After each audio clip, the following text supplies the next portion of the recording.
Hi friends, welcome back to my channel Sri సంగతులు. ఇవి ఈరోజైతే నా కిడ్స్కి మీల్ ప్లేట్ అయితే చూపిస్తున్నాను.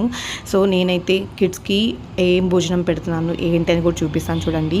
నేనైతే డైలీ కూడా వాళ్ళ లంచ్లో ఖచ్చితంగా 1 టేబుల్ స్పూన్ నెయ్యి అయితే వేస్తాను. సో చాలామంది పిల్లలకి కోల్డ్ వస్తుంది, అలాగే నిమ్ము చేస్తుంది అలా అని చెప్పి నెయ్యి అనేది చాలా వాడరండి. కానీ గీ అనేది పిల్లలకి చాలా మంచిది అని చెప్పి నా పర్సనల్ ఒపీనియన్.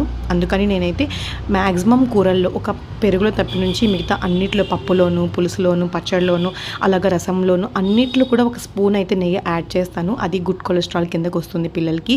అలాగే వాళ్ళకి ఏ కూర తిన్నా కూడా, దేంతో తిన్నా కూడా కొంచెం పెరుగు అయితే ఖచ్చితంగా యాడ్ చేస్తాను. ముఖ్యంగా ఈ సమ్మర్లో చాలా ఇంపార్టెంట్ పిల్లలకి కర్డ్ అనేది. అలాగే మనము ఎంత ఇస్తున్నామని కాదు, ఏమి ఇస్తున్నామని పిల్లలకి చాలా ఇంపార్టెంట్. అలాగే పిల్లల్ని కూడా మనము చక్కగా అంతా ఎలా కలుపుకోవాలి ఏంటి అని నేర్పించి వాళ్ళని కూర్చోబెట్టుకొని మనతో పాటు అలా తినిపించడం అనేది చాలా